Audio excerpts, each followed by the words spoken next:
logged in as another guest. Okay. No worries. No worries. Himlata, we're waiting for other children also to log in. It's a good time to start, I guess, ma'am. Like ma'am already joined at 3:25. We just waited for me. I think we can wait go for ahead 3 more minutes because children are joining in. Yes, ma'am. Sure, ma'am. Yeah. Okay. Thank you.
Good evening, Sheetal.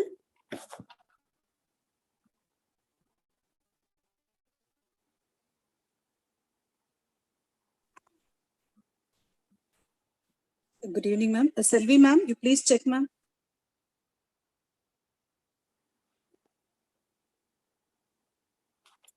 Yes, ma'am. Yes, ma'am.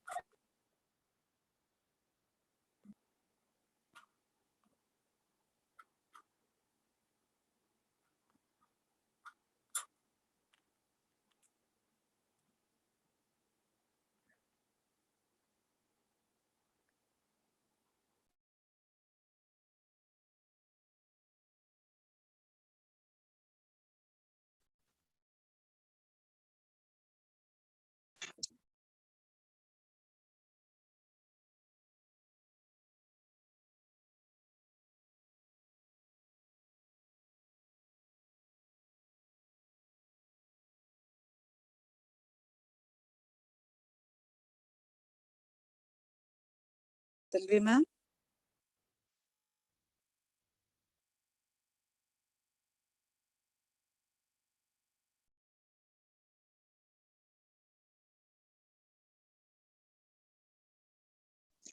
Why don't you start, Hemlata? Hello? Hemlata?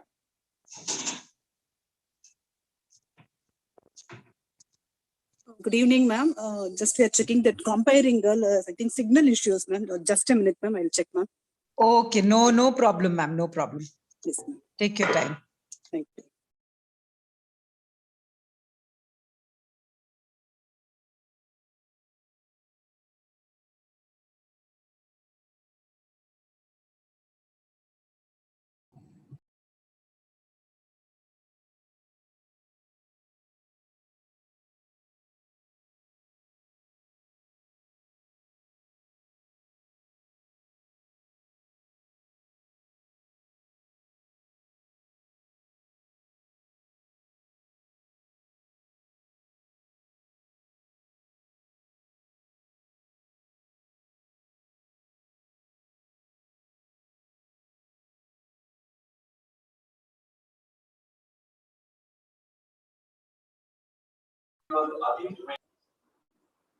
Good evening.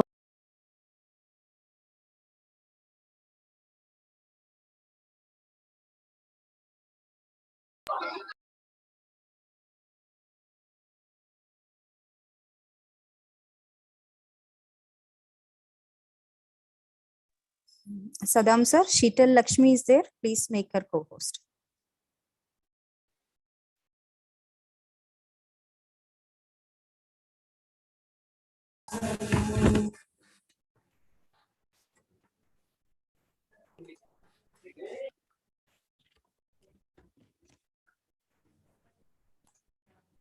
The best way to predict our future is to create it. A cool good evening, namaste, and a warm welcome to you all. I'm Sheetal on behalf of Velamal Bodhi Campus Vellore. Welcome you all to Virtual Career Fair 2021. Small cheer and great welcome makes a merry feast. It gives me immense pleasure to welcome our dynamic director, sir, amicable VP ma'am, Ms. Kavita Mathur ma'am. I feel honored and extremely privileged to be given this opportunity to welcome Ms.Meenu, Arora, Assistant Director, Outreach, Kera University. I welcome you, ma'am. I extend my hearty welcome to dignitaries, principals, HMs, teachers, ever-supporting parents, and my dear enthusiastic friends. Once again, I welcome you all to this career fair. I feel proud and overwhelmed to introduce our guest, Ms. Meenu Arora, Assistant Director, Outreach in Kera University. She is a counseling psychologist and life skill trainer, having experience of more than 20 years in dealing with parents, students, and teachers. A trained counselor for NCERT and having done masters in education, masters in psychology, diploma in training and development. She is specialized in psychometric teaching, parental counseling, career and college counseling. Along with conducting workshops for counselors, students, parents, and teachers, she also conducts counseling training workshops and has designed curriculum for various counseling courses. With that being said, let's call upon Ms. Meenu Arora to enlighten us.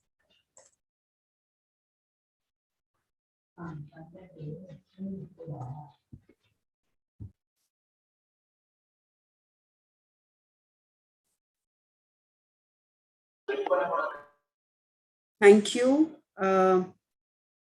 Is it my net unstable or I'm not able to hear anyone? Sheetal, can you hear me? Yes, ma'am, you're audible. Yeah, I can hear you. Okay. Thank you so much. Shall I start because I missed the last two sentences of yours? Oh, no, you can start. Thank you. Okay. Thank you so much for inviting me on this platform. It's my pleasure, ma'am. Thank you. And thank you everyone for joining on a Sunday evening. So let's try to make the most of it. Today we are going to discuss about all the career options available after humanities and liberal arts, as the topic says. And before we start, I would just like to tell you that let's try to make this session a little more interactive rather than a mere presentation. And I will try my best, and I will leave a lot of time for the question answers. Also, keep noting down your questions, or keep noting down your questions in the chat box. And I think there is no Q&A, so you can write your questions in the chat box. And I'm sure that Sheetal will help me out in having a track of the questions. Secondly, we will also try to understand that you must have attended all other sessions, related to science, commerce. So why this liberal arts is so important and humanities is so important in today's world. And is it really true that, as a student, I should choose only one stream as commerce or science or social science or, arts? Is it really necessary, or the world is interconnected? We say that we are moving towards a new world, an uncertain world, where we don't know what kind of careers are going to be there. There are going to be many new careers which we have never heard of. So as a student, as a high school student, how should I prepare myself? Which subject combination should I choose? If I am a student of liberal arts or humanities, what kind of careers are waiting for me in the future? That is a big question which every parent and every student has. So let's try to explore that as a student, how can I prepare myself for the future? So today's discussion will not only be for humanities and liberal arts, but also an attempt to understand that how the world around me is changing, how it is changing so exponentially, not only because of the pandemic, but because of technology as well, because of the artificial intelligence as well. So even if I'm planning to pursue a very conventional career, is it okay to pursue a conventional career, or should I always look for an unconventional careers? Maybe I'm very passionate about teaching, for example, which is the most conventional career. Do I need to do something else apart from learning a particular subject? So, these are various questions which keep popping up in our minds, that which path should I follow so that I have a good return in terms of a good designation, a good salary, happiness and satisfaction towards the end, right? So let me just start sharing my presentation, and let's take it forward that how can we take this journey? How can we start this journey, after today's discussion?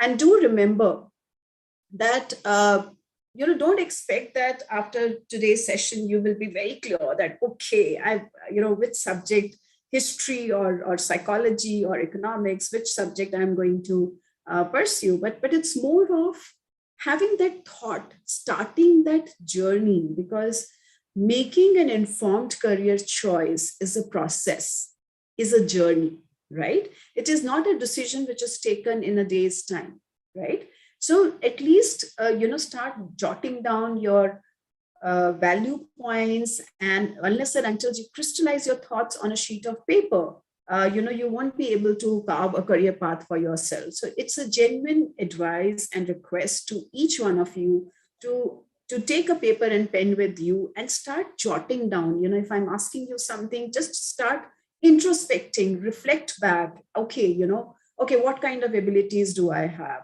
And before I move on to the screen, which you can see, let me just throw some light, I think maybe 5 minutes, on how do I start this journey? When I say, okay, take a paper and pen with you and start jotting down various pointers for yourself, you're learning your takeaways from today's discussion. How do I start my journey? Now, when I say that, okay, I would like to start the process of career decision making, then I request all of you that please write what kind of abilities you have, what kind of aptitude you have. These aptitude, abilities, talents are more of inborn in nature. It can be increased to a certain extent with a lot of training, but not beyond a certain point, right? Secondly, just jot down what are your interest areas. Oh, I love meeting people. Oh, I love creating new designs. Oh, I love writing. I love traveling. So what do you love? What are you more passionate about? Okay. And it's not a simple 2 + 2 = 4 equation. Maybe you have already had sessions regarding this. You already have listened to a lot of people, but today I request you to jot it down side by side. Third thing, so first is aptitude, second is interest, third is your personality. Why personality? Because personality is evolving in nature, like aptitudes and talents are more of inborn. Interests are also evolving in nature. You might be interested in something today, you might be interested in something else tomorrow, right? As far as personality is concerned, that gives you a fair idea of what are your strengths and weaknesses. What are my strengths on the basis of which I can choose my career, and what are my weaknesses which I need to work on because I want to pursue my passion, right? Also, sometimes we also need to demystify our myths. Sometimes people feel, oh, ma'am, I'm very good with arguments. I can argue very well, and I think I can be a good lawyer, right? So is it your argumentative ability which is required to be a lawyer, or is it something else? So if you want to pursue something and you feel that, okay, I'm lacking in this area, I should work on this particular area. So this analysis, a SWOT analysis, what we call it as, will help you. in knowing your targets, that, okay, in 7 years, 8 years down the line, when I'm ready for the workforce, these are certain skills which I need to build on, right? And then your values, your value system. There are many people who say, oh, it's very hard for me. I'm into marketing and it is so hard for me to just talk about a product which I'm not very convinced about. So, or you feel that, okay, I want to get into some career where I'm contributing to the community, So these are your value system, It can be anything. Like the other day, I just overheard a young lady who was conversing with her colleague on a breakfast table. I had gone for a session and I just overheard this conversation where she was scribbling a lot about her job, that how there are so many calls during the day and she's sick and tired of the social media. I just can't be on social media. I'm going to tell my boss, I cannot continue with this particular thing. And I just started thinking in my mind, is it the job which is troubling, or it is, or maybe she's not the right fit for that particular career? Because she never thought of it, that if I get into marketing, I will not like meeting people on everyday basis or talking to so many people on everyday basis. So these are certain things you not only need to explore yourself, but you also need to explore the world of work. That is it a right fit? I might say, oh, nowadays liberal arts is becoming very popular, but are you the right fit? That is the main question, because you're going to spend your entire life, in that career, right? So these are a few things which you should keep it in mind. Now, I hope you have jotted down certain points here. And now let's try to see if I know myself, if I have planned that, okay, as Meenu ma'am said, so I'm going to explore now the world of work. I have 4 things in my mind. So I'm now going to explore these 4 careers, that whether I'm fit for any of these careers or not. Now let's try to see that how future is changing. Whether I follow the conventional career or an unconventional career, whether I follow humanities, liberal arts, or any other stream, how this world of work is how this world of work is going to change. Selvi, please mute yourself. Thank you so much. So, just look at this report, which World Economic Forum gave in 2015. And they said that, I'm sure you must have already read all the pointers. I'm not going to repeat it. Now, if you look at the changes which they predicted, which they expected to occur by 2025, I can see all these changes in today's world in 2021. In fact, I have seen that half 90% of the population is totally dependent on internet. I should actually, I can say 95%, because of the pandemic, because of the technology, because of so many other things which just came, which World Economic Forum could never predict that there is going to be pandemic, but they predicted. I've seen that, Tata and all these big industries, they have already started working on driverless cars, and, it is not out in the market, but the product is already ready. The 3D printers are already there. And not only in 2021, I saw these changes even 2 years back. So that means the world is changing so exponentially. So by the time you people, the millennials, today's students, are going to enter the world of work, I'm sure whatever changes you are reading right now, there will be 10 times more changes. Because now the world is not going to change in some years. As far as world of work is concerned, every day, every week, every month, you will see some new researches are happening. And how the entire thing is changing. Now, let me just ask you something, right? As you can see, I would like to answer you in the chat. I will try to keep a track of the chat. Let me see if I can see the chat. No. Okay. So if Sheetal can help me in knowing that, what are answers which are coming in the chat. Now tell me which of these subjects you feel you don't need to become a successful business manager. So for example, for business manager, there are 4 options which are given below that. What do you think, which of these 4 subjects, history, politics, environmental studies, or psychology, is not needed to be a successful business manager? Anyone who would like to answer in the chat? Which of these 4 subjects not needed to be a successful business manager? Okay, history. Okay, anyone else? I've got 2 responses as history. Maths, okay. History. Okay, Inba feels that nothing like that. Psychology, okay. Okay, history. So most of you have responded the answer as history. So now let me just reflect back on that. So there are 3 answers which I have got. History, some people have said history, some people have said psychology. We don't need to be successful business manager. Now I share with you, a few days back only, I was talking to some businessman and he said that, when a few years back when demonetization happened, ma'am, I was trying to just cope up with the demonetization because I suffered a lot of loss because my business was such.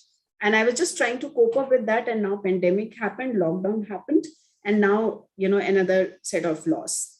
Now, when we say history is required to be a successful business manager, not history as per se. Okay, it's not that, okay, in which year, which kings fought which war and which country won. No, I'm not talking about that. When we say history means the kind of learnings which have happened. Okay, now the learnings which this person, if he's talking about pandemic, this business person, if he's talking about pandemic or the lockdown or the demonetization, it is not demonetization happened on which date, right?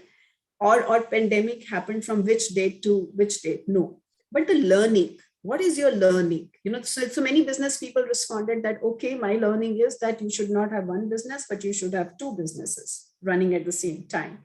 Some said, our business should be always be in a hybrid mode. Even if I'm owning a big showroom in a big mall, I should have some online structure also to survive in this world, right?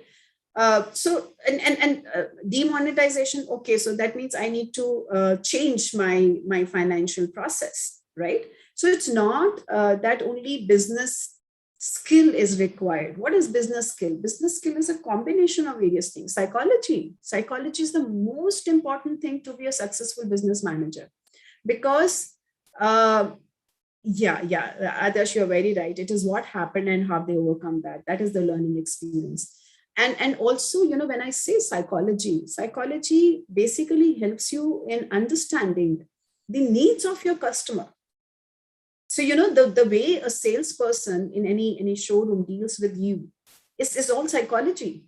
The kind of advertisements you see, related to sales or any product, it's all psychology. Yes, they trick the customer. That is consumer psychology. It is the consumer psychology, right? And math, somebody said maths is the most important thing. Now, you don't need to have mathematical skills as per se. Trigonometry, vectors, 3D, not required. Okay, but the mathematical reasoning is required. Yes, Niranjana, you're very right. We need all 4 options. We need all 4 subjects to be a successful business manager, right?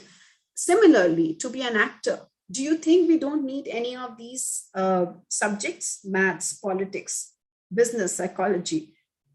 So again, we need all the 4 subjects. You cannot omit any one subject. Why?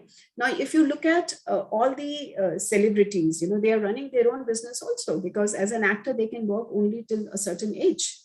They need to have a business. You look at this pandemic has affected everyone. Big stars have also started working in TV serials or the Netflix series, and they changed their way of working, right? Psychology, of course, is required to be a big actor. Otherwise, how will you empathize? How will you act? You have to understand the feelings of the other person to act, right? And also environmentalist.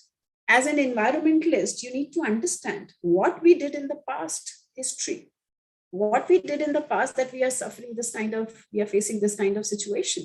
why in today's date, so many young kids are having problems in breathing. They have, so many students I see, they have asthma problem. Why? So there is a history. What has been done in the past? What kind of politics? So politics is your public health policies. What kind of environmental policies you have?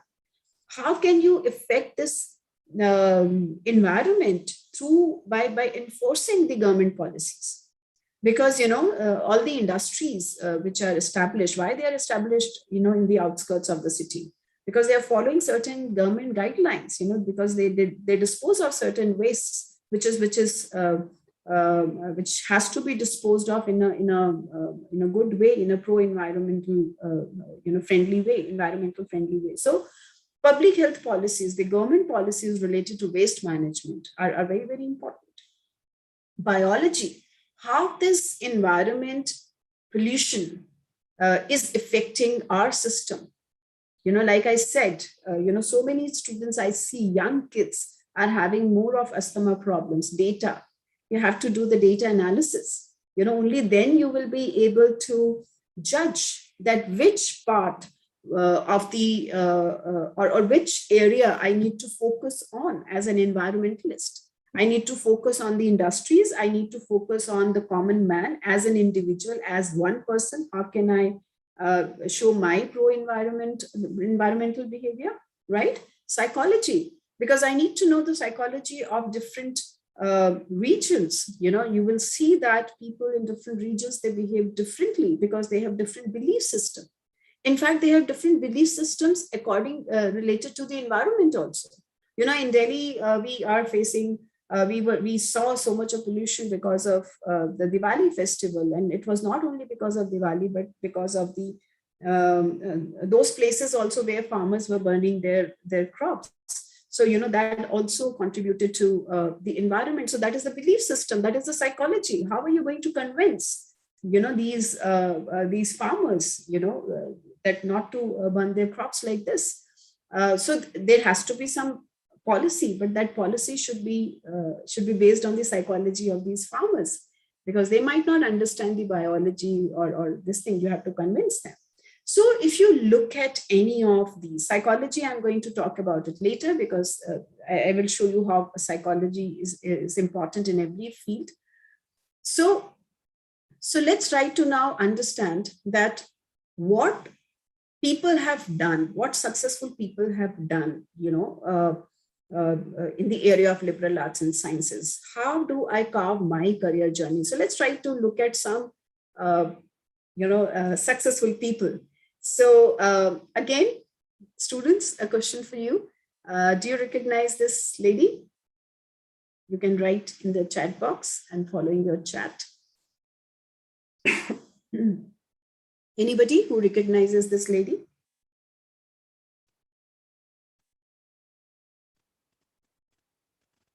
Nobody? You can always Google. I'm not checking on you. No?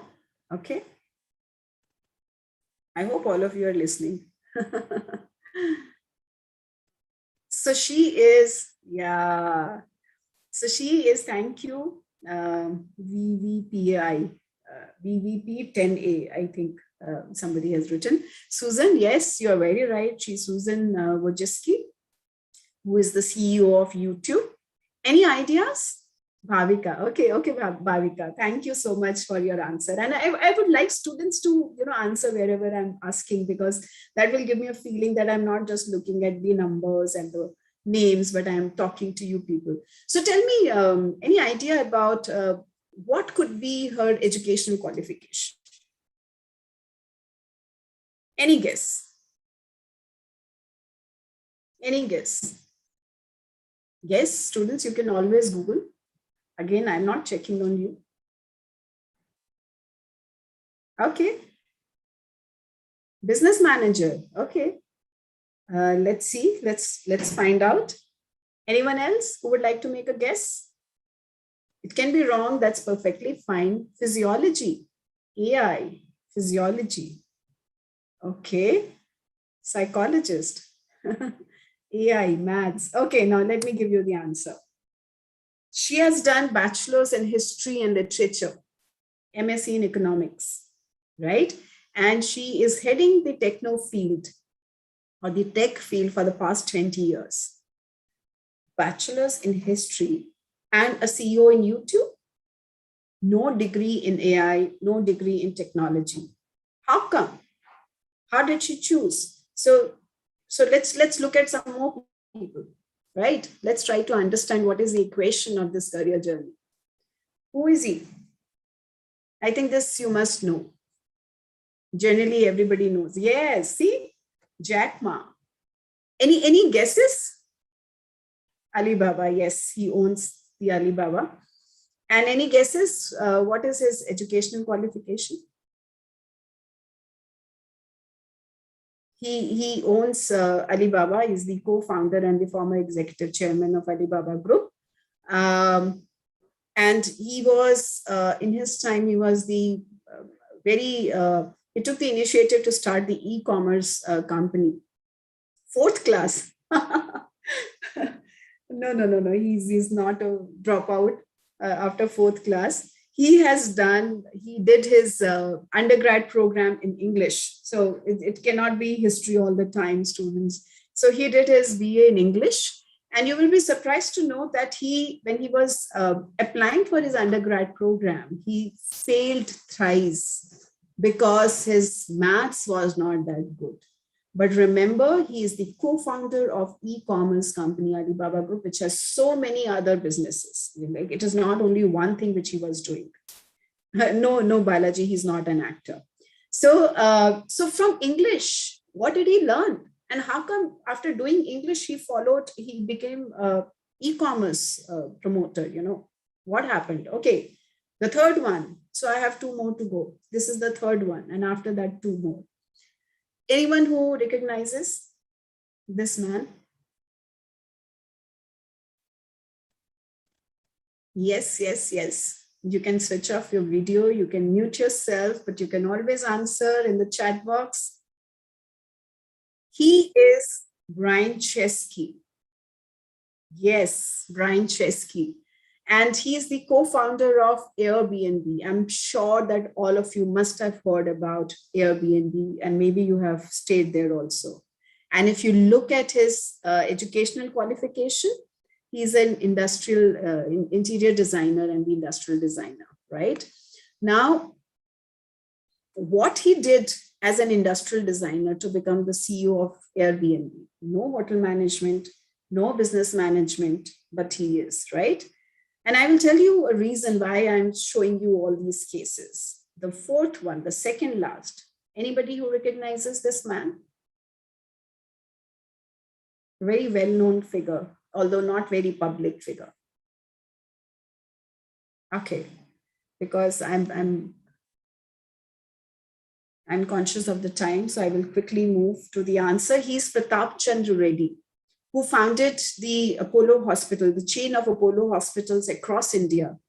And he's not only an entrepreneur who has founded, he is a cardiologist as well. So basically, he was a cardiologist, and somehow this idea struck his mind, and he started this entire chain of Apollo hospitals. The last one. This, students, you must know.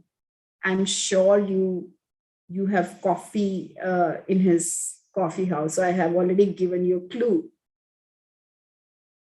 Anybody who would like to respond? Starbucks, yes, Adarsh and Harshita, you're the most active students. Thank you so much. He is Howard Schultz, who's the former CEO of Starbucks. And if you look at his undergrad degree, bachelor's degree in communication. So he's not a chef.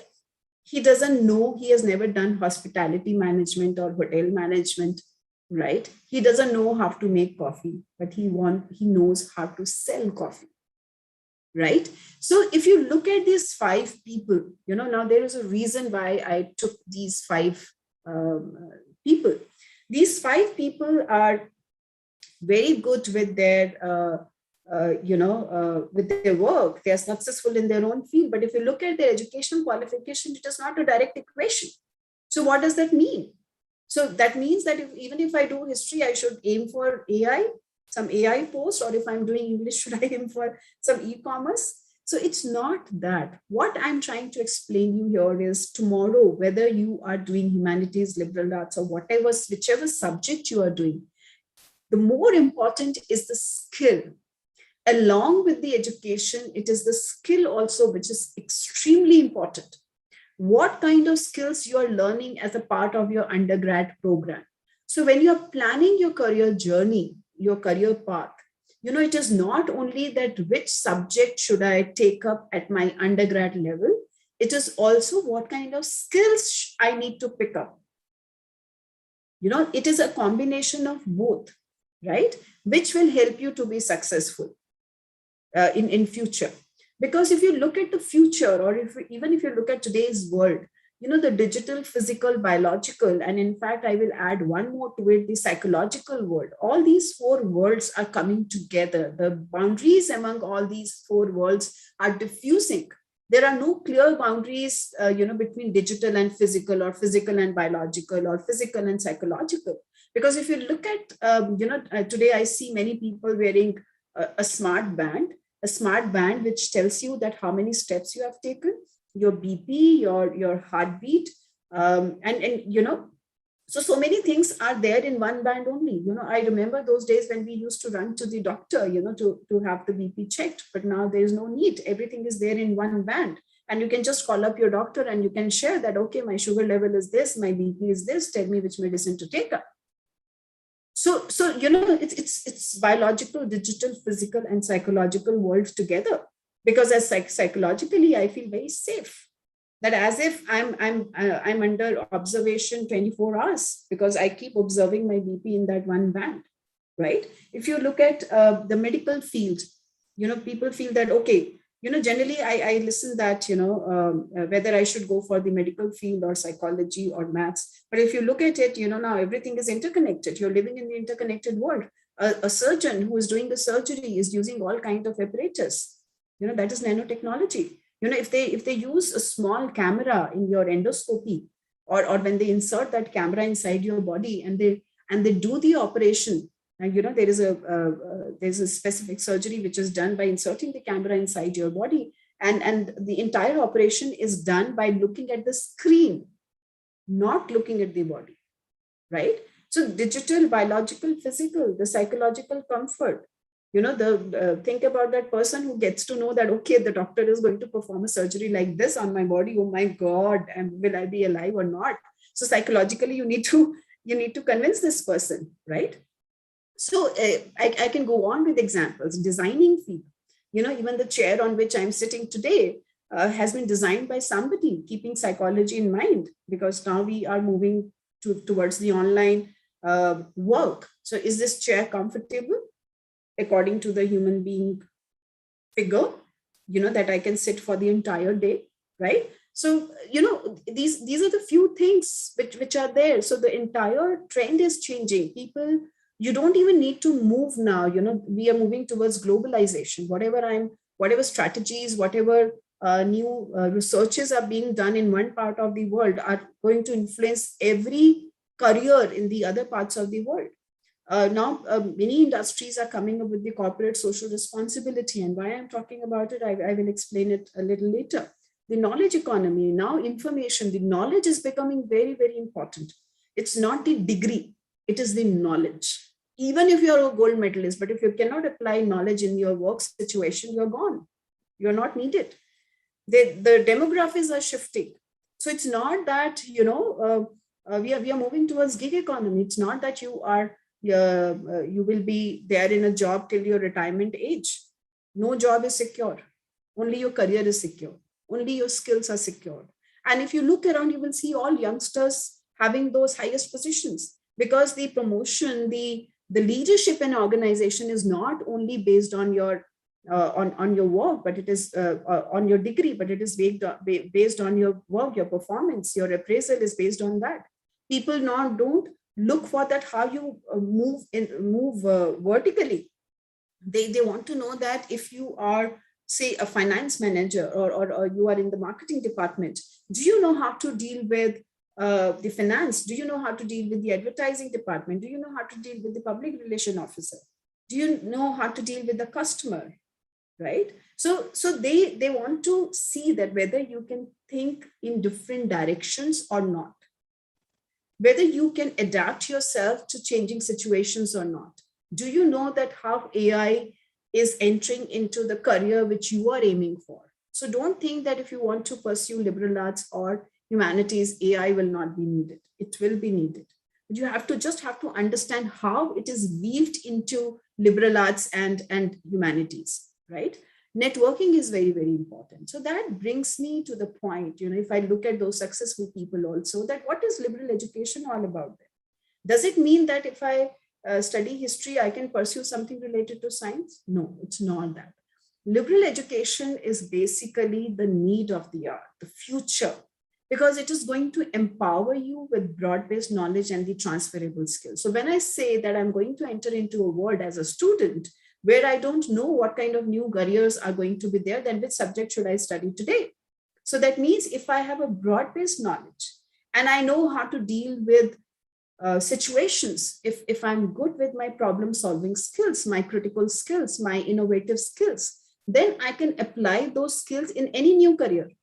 Or even if a conventional career is going to change because of the AI, I'm flexible enough. I have the agility to adapt to that particular changing situation. That is more important. Ethics. What are you going to contribute to the community? All that encompasses the area of liberal education, right? And you will see that people keep on using this word liberal education, liberal arts and sciences, liberal art education. I'm not going into the technical differences. More or less, these are used interchangeably. So that's fine. So liberal arts and sciences is basically an interdisciplinary approach towards learning. As I said, it is not the degree, but the learning, which is very, very important. And as you have already seen that how different things, different fields are interrelated, it's important. It's important that you are able to understand a particular problem, a particular situation from different perspectives, whichever field you have followed. And that you can understand, that you can learn only by following a liberal art program. So liberal arts and sciences basically includes humanities, which includes arts, literature, philosophy, linguistics, and social sciences, natural sciences, maths. So everything is weaved into each other. And we will look at a few careers after this. I will like to demonstrate to you that how different subjects are weaved into each other when you follow one particular career, right? So what are the benefits of liberal arts and sciences? So it basically promotes lifelong learning, because, even today, if I say, okay, Sheetal was introducing me and she said, oh, ma'am has 25 years of experience. So even if I have so much of experience, still I need to learn. I still don't know many things. So future is all about learning. So learning is not that you're opening a book and you are, just memorizing something. No, lifelong learning means that from every situation, you need to see that tomorrow how my work is going to change, how the world is going to change, and how I need to adapt myself. That's it. Okay. How can I integrate knowledge from various disciplines? And liberal arts and sciences program prepares you not only for the work, but prepares you for life, because it facilitates 4 C's: communication skills, creativity, collaboration, and critical thinking. You will see that in your school journey. In your school journey, people keep telling you that how to compete. Okay, then we say, oh, okay, don't compete with others, compete with yourself. But when you enter the workplace, people will expect you to collaborate and not compete, right? So, the entire perspective changes. So you have to start thinking on those lines from today, because the more you share, the more you discuss, the more you learn, right? It will teach you how to learn, how to think. It will prepare you for the jobs that are yet to be created, because you have that transferable skills. You become more socially responsible, because you will see that when you are applying to good, big industries, they They make sure that you follow the ethical standards, you have the integrity, and you are socially responsible person.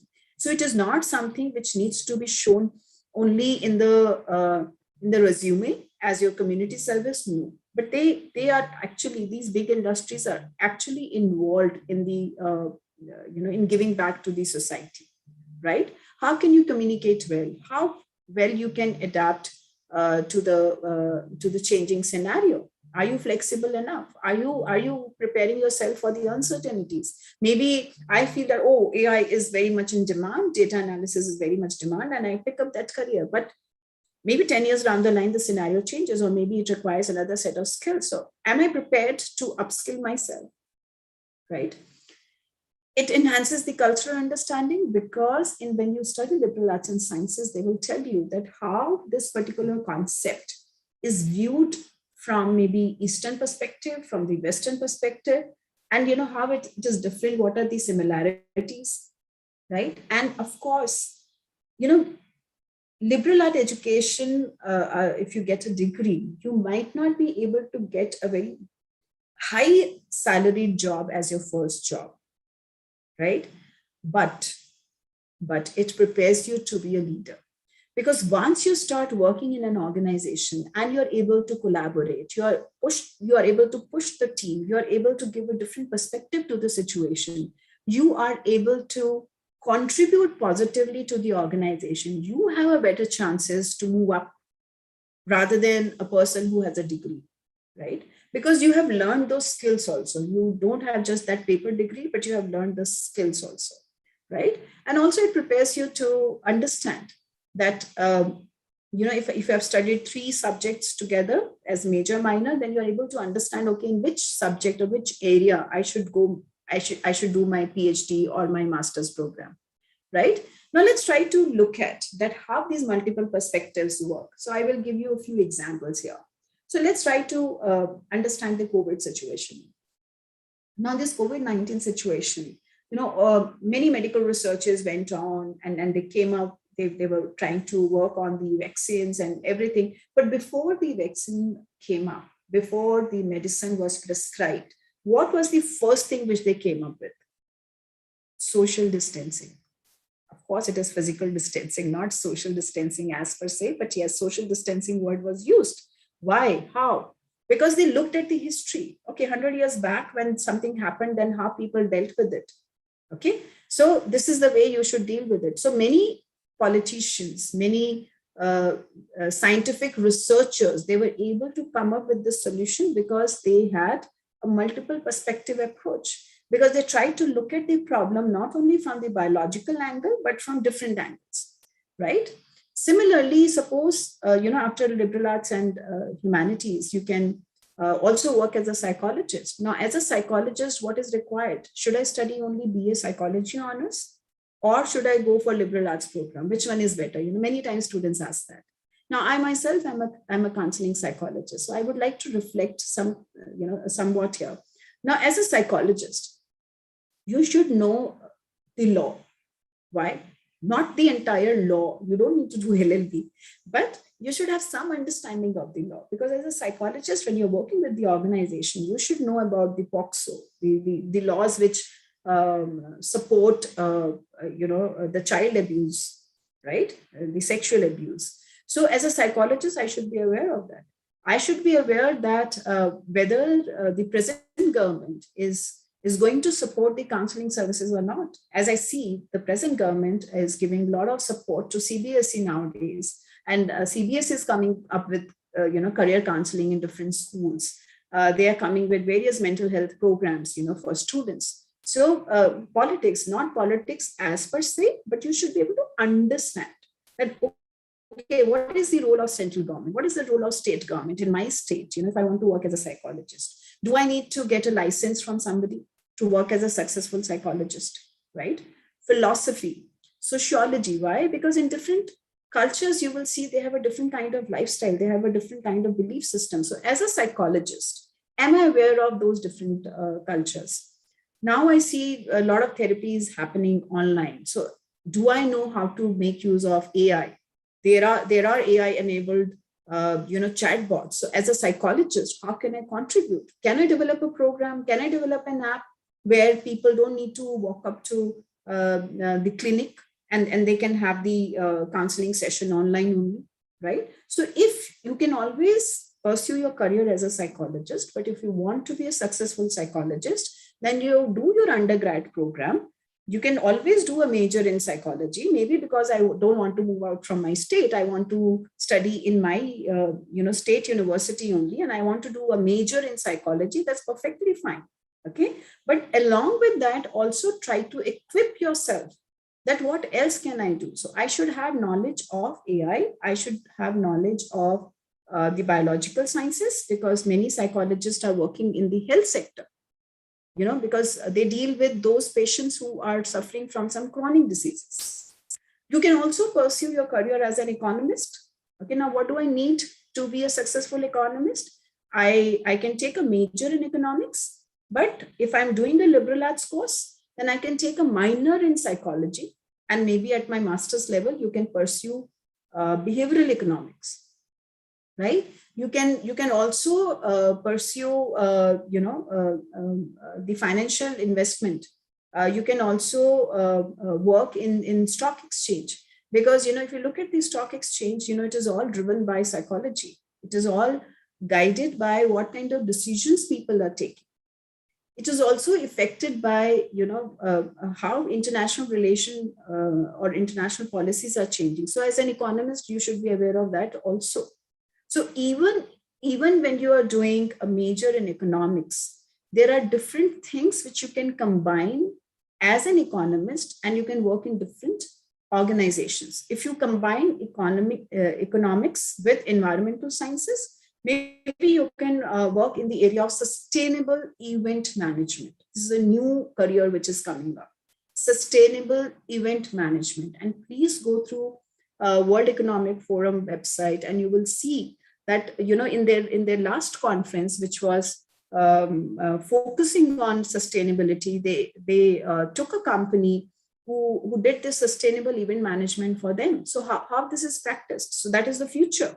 So if you are able to innovate your career, curate your career in a different way, you are more in demand, right?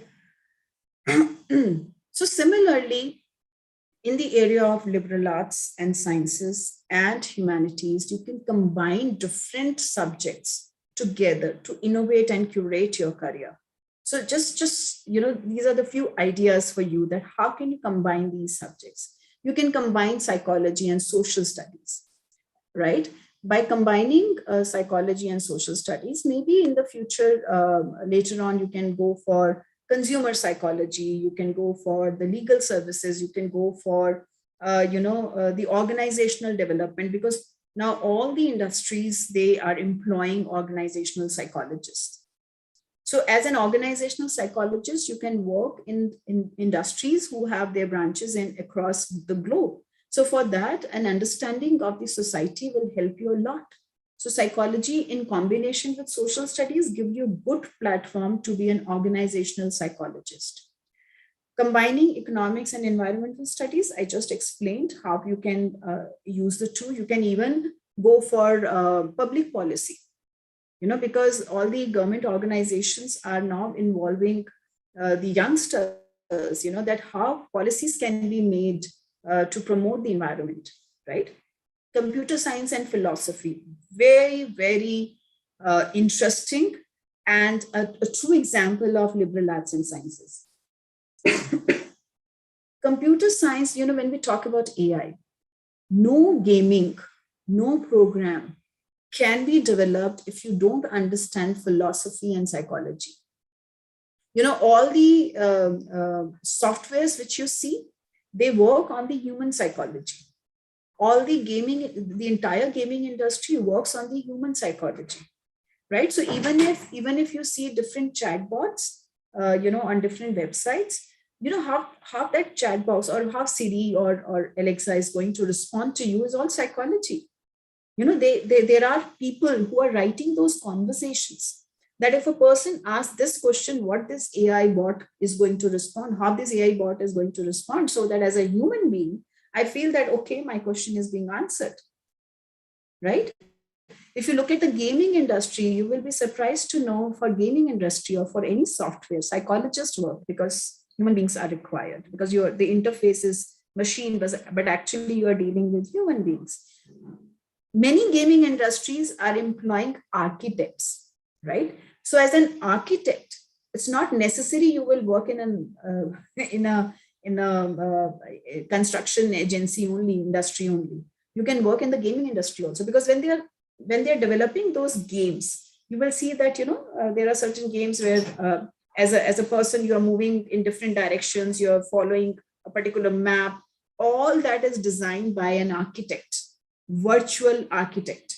It's not that randomly they just make any game. No, that is designed, right? So the content writer, now when you are planning to promote this, how are you going to promote this? So you need content writer.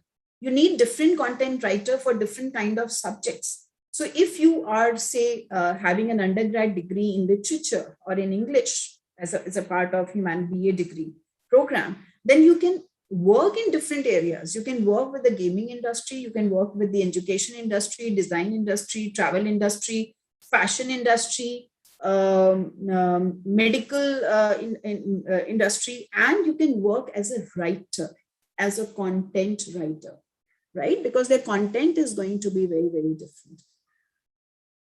Then you can always combine history and politics, right? I think I don't need to talk about that because that is so self-explanatory. Biological sciences and maths. Many times students ask a question, ma'am, should I do biology or maths? And if they're good with both, that's great. You can always combine the two. There is quantum biology, which is coming up. There is bioinformatics. There is population economics. So you can always combine, right? Another subjects which you can combine under liberal arts and sciences is English and computer science. Again, as I said, if you're writing, if you're developing a software, if you're developing a program for some company, it has to be written in a particular language, right? So the content writer, as a content writer, you can work with any AI company. And I will give you some examples that how big tech companies are employing liberal art graduates. They are saying that we need liberal art graduates. You can always combine politics and business studies because many businesses are affected by the kind of decisions which are taken at the government level. The international business is a great example, right? Chemistry and social studies, which the knowledge can be combined. And you can work in any beverage company, you can work in the environmental system or in the area of energy, you can work in all these kind of areas. You can combine physics and computer science, and you can work in the area of machine learning, artificial intelligence, quantum computing. This is a great combination. Social studies and business studies, as I just discussed that, to lead a kind of industry, you need to understand that how people from different regions respond. Then economics can be combined with various subjects, visual arts, because, this is becoming again a very, very popular career nowadays. That how do you combine the visual art and economics? And the best example I can say here is cinema. Cinema is a great example of economics and visual arts. Think about it. How are you going to invest? What is the art management? People are trying to, save so many historical monuments also. So it's a different field. It's a separate field altogether. Museology is another field which is a coming of field, right? So if you look at this new age career matrix, you will see that whether it is agribusiness or life sciences, sports, fitness and wellness, analytics, these are all connected in some way. Why it is shown in the form of a matrix? Because if you look at all the areas, you will see some or the other connection. So I can't say that I'm working in the area of education, I'm not worried about mental health, I'm not worried about digital marketing. No. If I'm doing digital marketing, I should know how it is working in the area of education. If I'm working in the area of education, I should know how digital marketing is working. because there are so many websites, which are working in the area of education, whether it be Vedantu or Byju's or Khan Academy. There's a lot.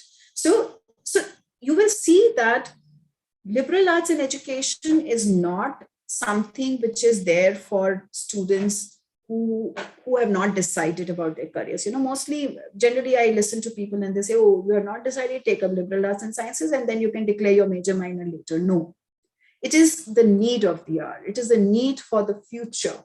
So even if you are sure about, okay, I want to study economics only, that's fine. That's fine. But study economics through an interdisciplinary approach to be a successful economist. That is the liberal arts and sciences, right? It is not a separate degree. It's an approach towards the learning, right? And you need to change that approach towards the learning. I can see a few comments, questions in the chat box. I will come to those questions just in a few minutes. 1 second. My slide is okay. So let's look at what employer is looking for. So Meenu ma'am, you're talking about this is liberal arts and sciences. This is how sciences and humanities and arts can be weaved into each other. But what is there in the future? So just look at these few people. John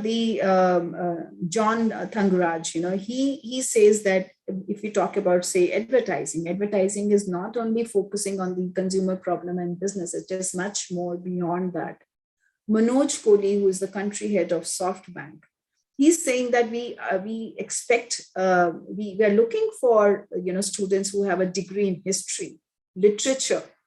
It's a SoftBank, right? But why they are saying so? Because they want people who can look at problems from different angles, who can come up with innovative solutions, who know how to connect various dots from various disciplines, right? If you look at this AI and innovation, now let's see what Dr. Manish Gupta has to say.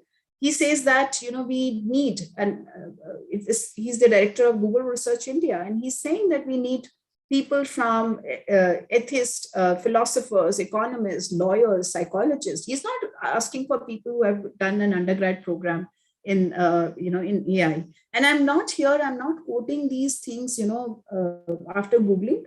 We at Kriya University, we have invited these leaders to our university to talk to our students. And during those conversations, these points were brought up that we are looking for this. Sriram Rajaramani, again, he's saying that we are looking for undergrads who have a degree in the liberal arts. So everything is changing. People are actually looking for the disruptive innovation. They're looking for some change. They don't want conventional behaviors, right? So as a student, after a few years, when I'm going to apply to these companies, how am I preparing myself? I should be preparing myself in a way that I go for the interview and I'm taken, right? So it's not only the university, not only the degree, but how you are preparing yourself, which is very, very important. And in fact, I give you another example. The other day, we were working on a project from a university, and IBM runs a project where they take students only from PhD backgrounds, who are doing PhD. So 6 of our students, with great conversation, 6 of our students applied, and they agreed. Somehow we convinced them to interview these 6 students. They took 4 students, undergrad students, out of those 6, right? And 2 students out of those 4 were doing a degree in history. And they were pursuing a major in history. And these 2 students had been offered a job also after they complete their undergrad program. And that made me think that why history students in IBM, like I couldn't find a connect, but they said, no, we are not looking at history undergrads as history undergrads. We don't need any knowledge. We need someone who can present facts in an interesting way. So history students they learn these skills, how to present the facts, because history is all about facts. Something happened in some year. Who won, who lost, all that is there. But how do you interpret those facts is very, very important. How do you convey those facts is very, very important. And this is the reason these 2 students have already been offered a job, right? If you look at the other careers, which a liberal art graduate can go, there's an entire list, and I can go on telling you about every career here, but that will be a lot of time. So I am more than happy to answer your questions, but from here I will just pick up a few. Gerontology must be a new field which people might not have heard of. Gerontology is the field which deals with senior citizens, right? Now it's a new coming up field. It always existed in the past also, but now it is a new coming up field because the life expectancy is more, right? Senior citizens, old people, now their lifestyle changes. And because the entire demography is changing, the family equation is changing. Many people are moving out of their states or their country to work somewhere else. These senior citizens are there, alone at home. And if you have heard of, there are many companies who are working only with senior citizens. They are giving them the entire package, how to take care of them. So this is a new coming up field of gerontology, which is there. Data storyteller. This also I would like to highlight, because many people think that, oh, data, I'm not good with numbers. I can only, write. But if you can understand data, and if you can just put it in the language to be communicated, then you have a job of data storyteller. If you know the numbers well, but you don't know how to convey it to the other person or how to convey it to the industry, you're not needed. Because you are understanding data in your own terms. But if you're not able to communicate properly, you're not needed, right? Another coming up career is communication design. Because we have seen that how communication has changed altogether. Earlier, when we used to define communication, we used to see two faces and we used to say, okay, whatever you are trying to convey, the other person is understanding in the same way, then the communication is done. That is a basic definition. But the media, the mode of communication has changed altogether, right? So you can always specialize in communication design after having a degree with liberal arts, right? Script writers. Script writers are not needed only for the movies. Everything is a script, right? Even when I'm conducting this session, 5 minutes before the session, I sat with my presentation and I knew what I'm going to talk. Of course, you come up with many things that you have never thought, but everything is a script. Every game, every software needs a script, right? Advertising agencies, they need script writers. So you just name the industry and as a script writer, you can work with any kind of industry. So that's what I said, you need to innovate.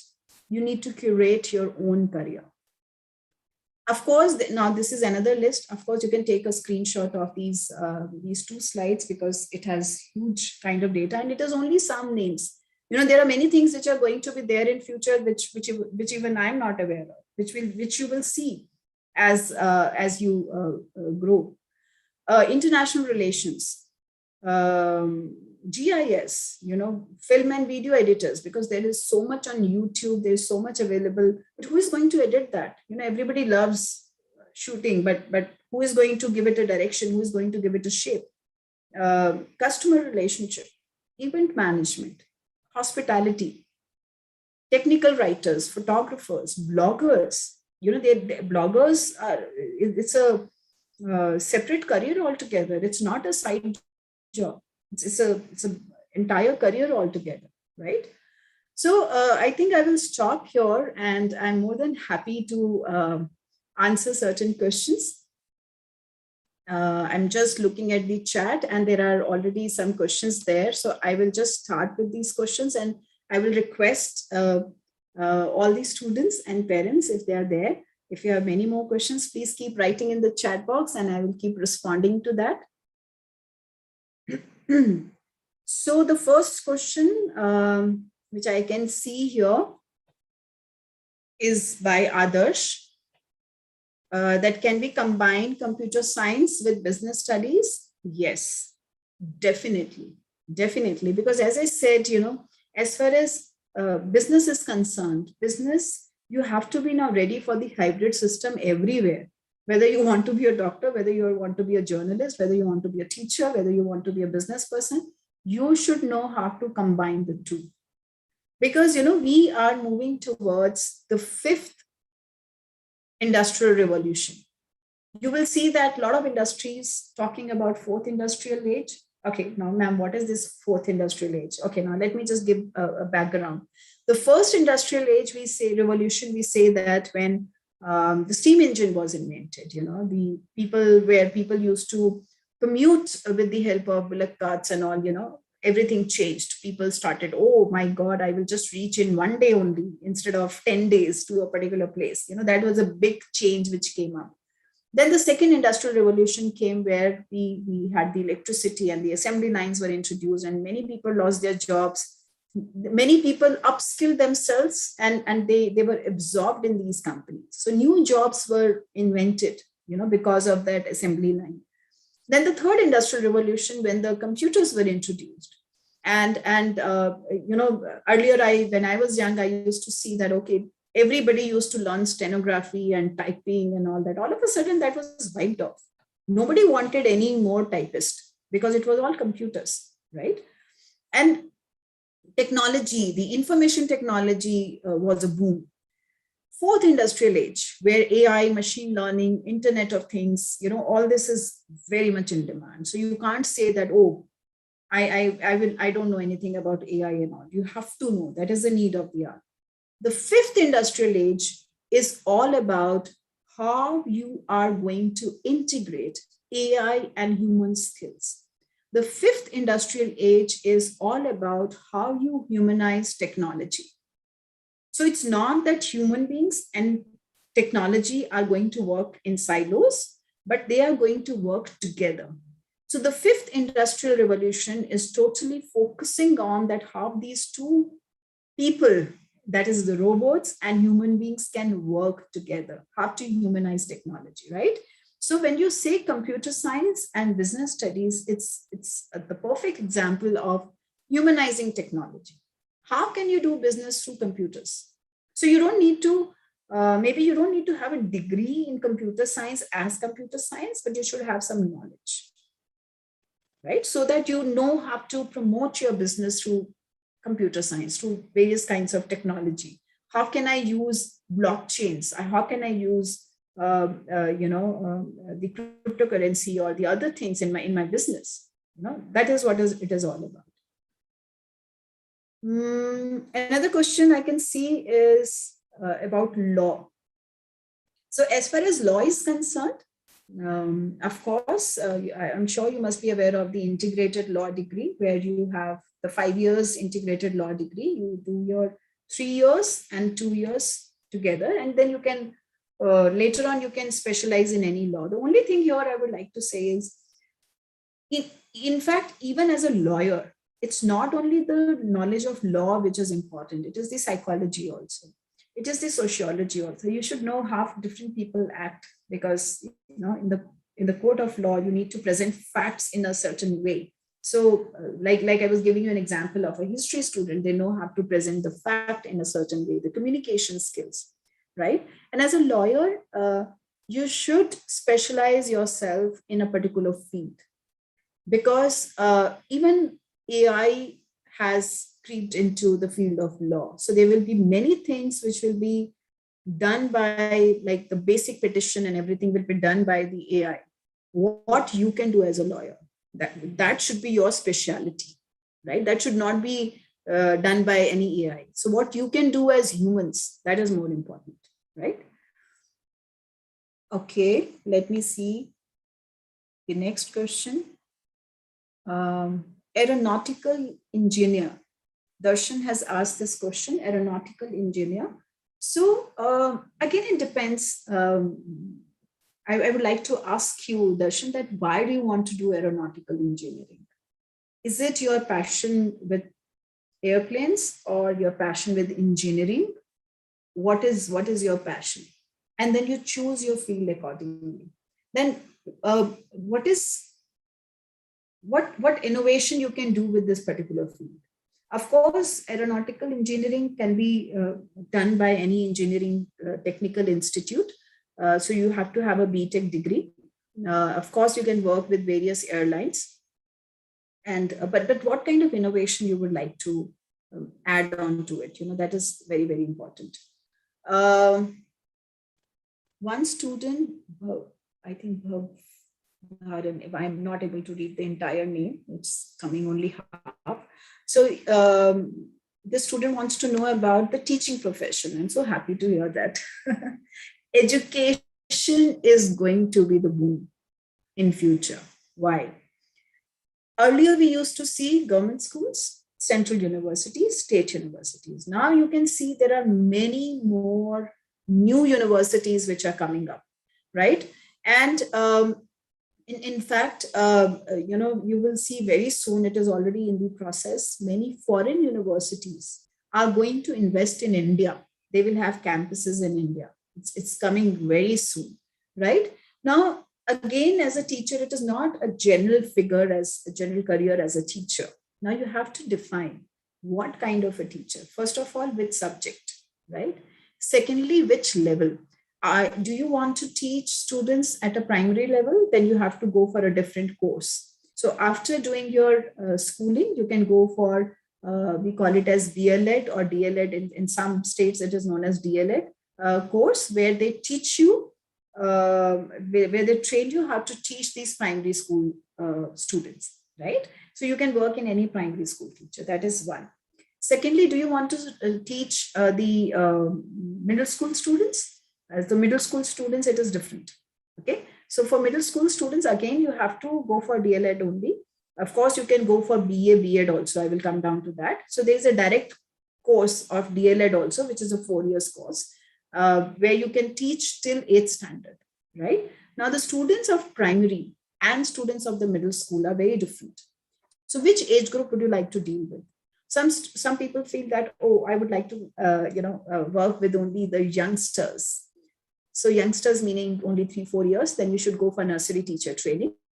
They are, because nursery teachers are specially trained in NTT, we call it as NTT. Now, if you feel that, no, I would like to teach high school. So to teach high school, you need to have your BA, your master's degree, and your BEd degree, right? And then you can teach the high school students. Of course, you can always study higher, but this is the minimum requirement as prescribed by the Directorate of Education. If you want to teach at the college level, okay, for that you need to do your PhD, and you have to clear your UGC NET exam. So UGC has this lecturership exam, we call it as NET.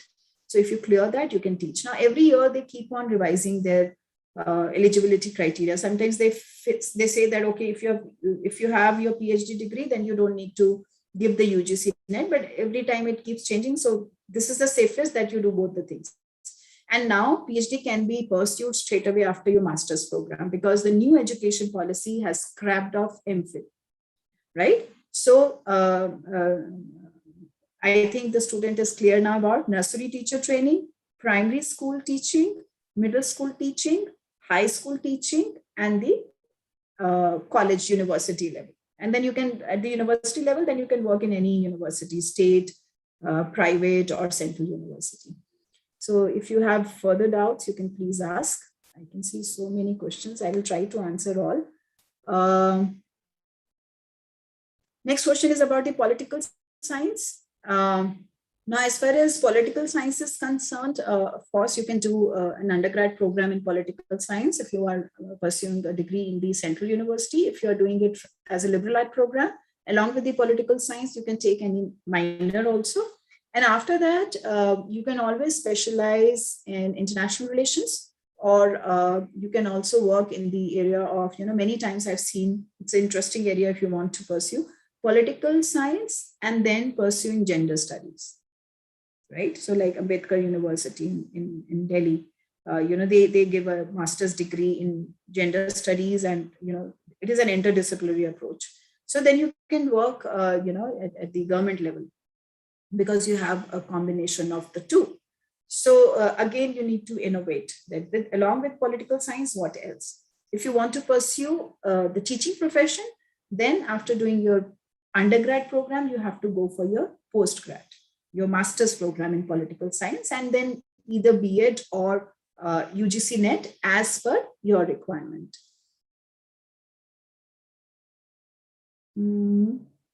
Okay, aeronautical, I have explained. Somebody has asked me OLQ qualities. I'm sorry, if you can write the full form of OLQ qualities, it will be good. Another question is asked by a student, can I study business? Which college to choose? So that is a very, choosing a college or a university is a personal choice. I can only tell you what all you should keep it in mind when you are doing any course. Students, especially who want to do BBA, should keep it in mind that the commerce field of the future is not only about the commerce degree or the business BBA degree. It's that whether you understand how Internet of Things is applied, how blockchains are applied in that particular field, how cryptocurrency is going to be used in that particular field, that is more important. Because, gone are the days when accountants used to work. Now it's all AI. So, so just think about it. Whenever you choose a university, there are a few things which you should keep it in mind. That whether they have any cutoff, are you aiming for that cutoff? Do they have any entrance exam? What kind of faculty, this university has? Are they giving any internship experience to you? Is there any project involved? What kind of skills will they teach you along with that subject? Not only the degree, but the skill set, which is very, very important, right? Because as far as ranking is concerned, sadly speaking, unfortunately, in India, we don't have ranking. So even if you see ranking on some XYZ website or in a magazine, please be careful. Because these are all private rankings which are there. There is no standardized ranking of universities which is available. So it is your personal choice, because you need to see the fee structure also. You need to see whether you want to study business program in your state only or in some other state. That is also very, very important. Yes, I was expecting this question, which subject is required for the IAS. There is no hard and fast rule for the IAS officers. Civil services can be pursued with any discipline. And of course, just keep it in mind, the preparation doesn't start after your undergrad degree. It starts from today, after this session gets over. You need to be involved in various activities, in the sense that, how do you communicate? How do you discuss? How do you participate in a debate? Whether you read the newspaper, not to read who killed whom and what happened, where the strike happened, but read the editorials, how to pick up the right book to read, have to agree to disagree. These are certain things which they will assess you during the interviews. But before that, you need to be very well versed with your GK. And I've seen many senior students, they go back and they pick up their middle school social studies books, history, civics, and geography, to understand the basics. So it's better that you start reading those books right away and make your basics very clear. Then it will be easier for you to pick up. Okay. So you can pursue IAS by any disciplines. There's no hard and fast rule. How to become a YouTuber? I think this you only Google, because this is a very, there's no hard and fast rule again. It all depends which area you are focusing on, how you're presenting it, whether it is a social issue or whether you want to display any of your talent. So it all depends, right? Okay. Air Force pilot, you need to have physics and maths. If you want to be a commercial pilot, then some institutes don't look at physics and maths. But for the Air Force pilot, of course, your physical fitness is very important. And then various exams which you need to sit for. Physics, maths will be important as far as discipline is concerned. A lot of questions related to discipline required for IAS. So only study the subject which you are passionate about so that you are able to study and you are able to answer those questions related to that subject, right? Okay, can you tell about international business, whether we can combine BBA international business with psychology? So it all depends on the university, that whether university is giving you that kind of platform to combine international business with psychology, right? Otherwise, you can always combine, that is a good combination, but it all depends on the university. Okay, it seems that everybody wants to be an IAS officer. And just to share with you, I used to work in a school for 13 years, which is run by the Civil Services Society. So yes, dealt with a lot of IAS officers. And that's why I tell you that it is not only the degree, towards the end, it is the skill set also. And there is no hard and fast rule which subject is good for IAS. You can go for IAS even after science, commerce, humanities, any subject, right? How do we do law after 12th standard? You have to sit for various law entrance exams, whether it be CLAT or like some private universities take LSAT, like Jindal, OP Jindal takes LSAT, and then maybe AI LET, which is basically needed to pursue in Delhi University. So you can do your 5 years LLB program straight after class 12. CA field. Okay, so one student has asked for chartered accountant. So to tell you one thing which you might not be aware of, chartered accountancy can be pursued by anybody, even if you don't have maths, actually. Maths is preferred, but actually it is not in the eligibility criteria. You can also go for ICWAI, which is cost accountancy. You can also go for CS, company secretary, which is a nice combination of law and management, right? Now, as far as chartered accountancy is concerned, after class 12, you go for some foundation course. If you clear the foundation course, then you start with your other exams. And also you can, it's better to go for a commerce degree also side by side. But again, as a CA, this thing I would like to highlight here, that don't think that your career journey or study is over once you become a chartered accountant. It's a tough exam to crack, no doubt about it. There is some articleship also which you need to do, which is a work experience. But even after completing or after becoming a chartered accountant, it is always advisable to do a management degree if you want to move up the ladder in terms of designation, right? Because then you would like to grow up in your career, in your profession. And then I've seen that people look for a combination of management with CA, right? Yes, you can always go for CBI after your liberal arts program, because that enhances your critical thinking. Somebody has asked that, is it advisable to take a liberal art program for a career in CBI? Yes, it will help you a lot, because you will develop that skill, of being creative, communicating, critical thinking, creative thinking. So what I have to study to become a CBI? So there is again no hard and fast rule to get into CBI. Okay. Sheetal, can you, I think I have taken care of all the questions. Just let me know if I have missed on any question.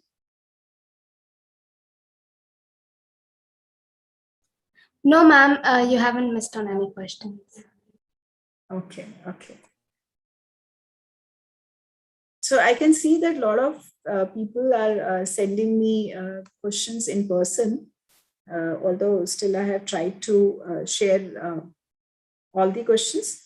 Many questions are related to chartered accountancy and civil services. So I think I have answered those questions. Anything else, students? If there is any other question, I'm sure it's a long session. I hope you have some takeaway from the session. Otherwise, it will be just another session. And in fact, I will request students to just give me one line in the chat. What is your takeaway from today's session? Always remember while you are typing, I will really appreciate if you can write one takeaway. Let me see what is your learning from today's session. One takeaway from today's session. And always remember that, integrate your career journey with your life journey. Many times I feel, I see students that, who are saying that, okay, I want to do something, which can get me a lot of money, okay, and a big status. Nothing comes free. You have to do hard work, for everything. There is no replacement for hard work. Just remember that. Secondly, many times I hear people saying that, okay, right now I will do what is more in demand, whether I'm happy or not happy. And then I will do something which makes me happy after I retire, after 60 years. When I become 60, then I will go for something which I'm passionate about. And I just feel like asking them, what were you doing in all these 60 years? You did something which you never enjoyed, which you never liked. That's not good. That's life, right? So don't think career and life are two different parallel roads. No, they are not. Integrate them. Because ultimately, all of you would like to be happy towards the end, right? So it's important to combine the two. In the meanwhile, I can see some people have shared their learnings, their takeaways. Thank you so much. One question here I would like to just pick up because that has given me an idea what I have to do for bank manager. So always remember in banking, what does a bank manager do? They don't deal with cash only. They don't deal with accounts. They're managing. So it is more of being a leader with a good understanding of numbers, because you have to ask them questions, so you should know the numbers, right? So in banking also, there are people who have a degree in history, who have a degree in communication or literature, and they're working with banks. Why? Because bank is one sector where they would like to employ a person who can communicate well, relationship building, customer relationship, you see on those banking sites, customer relationships manager. So how you can communicate, how you can connect with people, that is very important in bank. We go to a certain bank because we feel, oh, their services are very good. Oh, they have good this thing, Nobody is so stuck with the percentages. Everybody now looks at the comfort. So if you can communicate well, if you can connect with people well, then, you can also work with banks. It's not that you should be good with numbers only. You have to good with the communication skills also, right? So that is one thing I wanted to share. Anything else? Thank you, Ravi and Arvind and so many people who are sending some messages. Okay, somebody has said we take away 5th generation industrial revolution of humanization with computers. Thank you so much. One student has shared, now I know what all to consider my degree, these skills and all the knowledge required for being successful in my career option. Thank you so much. My pleasure. Okay, one question is coming again and again, how to become an actor? That is a very dicey question. If you want to become an actor, first of all, I wish I could talk to you in person. Do you participate in school? Do you participate in theater? That will be my first question. If not, first start doing that. Okay, because that is extremely important, right? Then, of course, there are some acting schools which are there in Pune and other things, but always remember, acting is, although the horizon is large now, it is not only movies, there is Netflix, there is Apple TV, there is Hotstar, there are so many platforms where you can act, and of course the theater, as per theater, is also there. So it's more of getting that one opportunity. So more than degree, because if you study in a film school, maybe it will give you a good platform to interact with those people who are producing movies, right? But maybe you just want to be associated with cinema, with media, okay? So then there are other ways also. You can be at the back end also. Maybe you can just work with different channels, to be their face. So there are different ways to work in this area if you're not able to work as an actor. As far as can you tell me an idea to become a chef?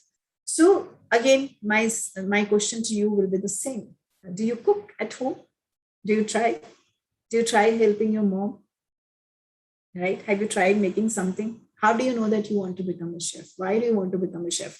For me, it is more important, right? And then, of course, there are various colleges, universities which offer these courses, like Ecole is one in Pune, which gives courses in baking and in cooking and culinary sciences. All those courses are there, so you should apply for that. And then again, it is just a matter of getting one chance. There is one STEP program given by Oberoi Hotels. This STEP program is a very interesting program given by Oberoi Hotel. That's basically a degree, a 3-year degree. You get a degree from IGNOU, but you are trained fully with Oberoi's. Okay, and there is an entrance exam, written exam. Then there is a GD. There is an interview, and if you are taken, then you start working with Oberoi's from the very first day. Like if you are staying in Delhi, then you cannot choose Delhi. You have to go somewhere else. So suppose if you choose to go to Jaipur, right, and you work in their hotel, they will give you the place they give a shared accommodation, to students, and they give a stipend. So there is no fee.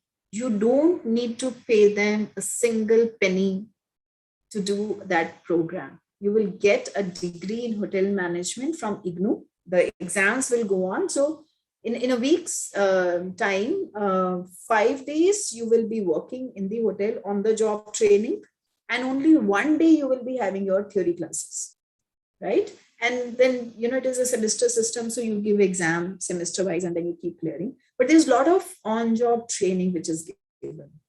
How to present yourself, how to be in the front office, how to cook. So from there only you can pick up another course to be a chef if you want to. You can choose your specialization. That where would you like to work, in the front office or in the kitchen, right?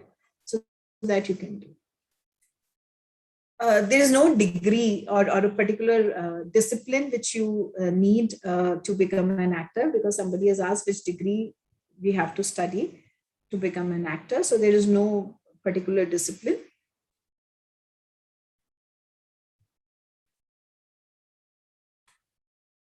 Okay, so to be an environmentalist, again, you don't need to study environmental as an environment, but yes, if you do a major in environmental studies or environmental science, you will be in a better position. And then you can always combine it maybe with public policy. As an environmentalist, you can work with that. You can take another subject as sociology, and then you can work with various organizations. You can be an entrepreneur.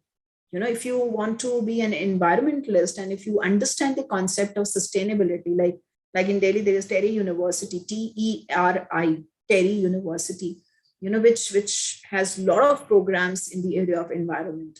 At Kriya University also, we run a major in environmental studies. You can study environmental studies as your major, and you can take any other minor. So as an entrepreneur, you can come up with various solutions, to promote the environmental behavior. It can be any strategy. It can be working in the area of solar panels, how to install solar panels, at home, in the industries. So again, you need to innovate, right? Okay, another question is it advisable to do a bachelor's in psychology or philosophy right after schooling, considering a mental growth at the age of 18, 29? Definitely, you can always do a major in psychology. I myself did a major in psychology after school. You're mature enough to understand psychology by that time, right? So 3 years when you study psychology, and then you, do your master's program. If you want to pursue something in the area of mental health, you can always pursue clinical psychology or sports psychology, or you can also go for criminal psychology, child psychology, special education, health psychology. These are the different fields where you can specialize in after doing psychology.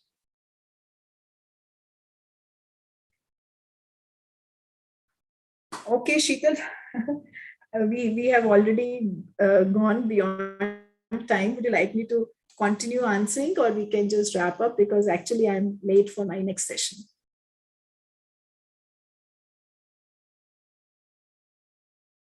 Sheetal, are you there? Yes, ma'am, we can wrap it up. Okay. And thank you so much, all the students and parents who were here to attend this session. It's great to see such a huge number even after 1.5 hours. We have gone beyond 5 o'clock. Thank you so much for joining me. I'm leaving my email ID. Sheetal, is it fine? Yes, ma'am. More than fine. Okay, and so I'm leaving my email ID. If you want to consult me later, I'm more than happy to answer you through emails, or we can always fix up a Google Meet, no issues. I'm always there to guide you. One second.